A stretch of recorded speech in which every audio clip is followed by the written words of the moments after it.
இன்றைய தேவையான ஆசீர்வாதம் வசனம் 19 இருக்கிறது. நமக்கு ஒரு ஆத்தும நங்கூரம் வேண்டியது இருக்கிறது. கர்த்தருக்கு ஸ்தோத்திரம். பவுல் அப்போஸ்தலன் கடந்து போன கப்பலில் 4 நங்கூரங்களை போட்டு அந்த கப்பலை ஒரு இடத்துல நிறுத்தினார்கள்.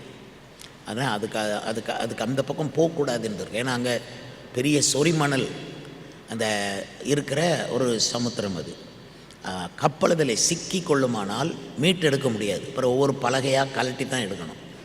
உடஞ்சி நொறுங்கி போகும். அதில் பயணம் பண்ணுகிறவரெல்லாம் மாண்டு போவார்கள். அதில் போய் சிக்கக்கூடாது. அவசரமாய் இந்த கப்பலை நிறுத்துவதற்கு 4 நங்கூரங்களை அவர்கள் போட்டார்கள் என்று அப்போஸ்தலர் 27ஆம் அதிகாரத்தில் நீங்கள் வாசிக்க முடியும். ஆனால் நமக்கு 4 நங்கூரங்களை ஆண்டவர் போட்டுகிறார். நம்ம ஆத்மாவுக்கு அது என்ன நங்கூரம்னு போட்டிருக்கு?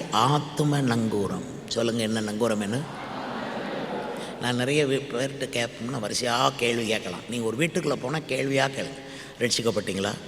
ஞானஸ்நானம் எடுத்தீங்களா? பரிசுத்தாய் பெற்றீங்களா? இப்படி நம்ம கேட்போம். ஆனால் இதை அவங்க விரும்ப மாட்டாங்க. இப்படி கேட்குறத யாருமே விரும்ப மாட்டாங்க. என்ன விரும்புவாங்கன்னா, சோமாக இருக்கிறீங்களா? உங்கள் பிள்ளைய காலேஜில் சேர்த்தாச்சா? ஹைஸ்கூலில் சேர்த்தாச்சா? பிள்ளைக்கு நிறையா 400க்கு மேலே மார்க் வந்துட்டுதா? வேலை கிடச்சிட்டா? கல்யாணத்துக்கு எல்லாம் ரெடி பண்ணிட்டீங்களா? இந்த மாதிரி விசேஷமான காரியங்களை கேட்டால் சந்தோஷப்படுவாங்க. அதை விட்டுட்டு நீங்கள் ரட்சிக்கப்பட்டீங்களா? பாவ மன்னிப்பு பெற்றீங்களா? ஞானஸ்நானம் எடுத்தீங்களா? பரிசுத்தாய் பெற்றீங்களா? அப்படின்னா அவங்களுக்கு பெரிய சந்தோஷமாக இருக்காது. யாருக்குன்னா உலக மக்களுக்கு. ஆனால் நாம் ஒரு வீடுகளுக்குள்ளே போகும்போது இதையும் கேட்கணும், அதையும் கேட்கணும்.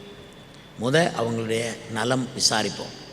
அவங்க வீட்டில் எத்தனை பேருன்னு தெரிஞ்சு அந்த வீட்டுக்கு போவோம். 5 பேர் இந்த வீட்டில் இருக்க 5 பேரை பற்றி விசாரிப்போம். அந்த 5 பேரும் நல்லா இருக்காங்களா? நல்ல சம்பளத்தில் இருக்காங்களா? உடல் நலத்தில் சுகத்தில் இருக்காங்களா?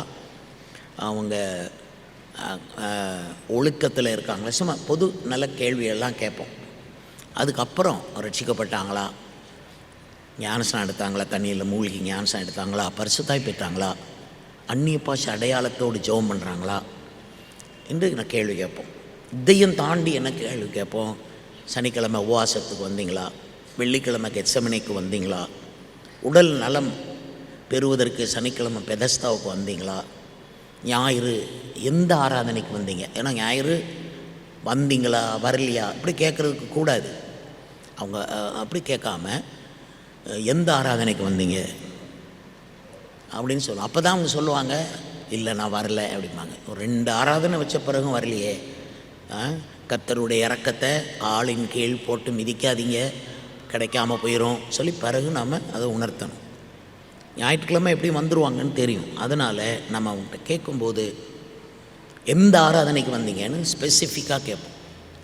ஆராதனைக்கு வந்தேன். சில பேர்கிட்ட நான் கேட்பேன், அவங்க சொல்லுவாங்க 2 ஆராதனையில் நாங்கள் இருப்போம். எங்களுக்கு அது எதுக்கு வீட்டுக்கு போகணும் அவசரமாக?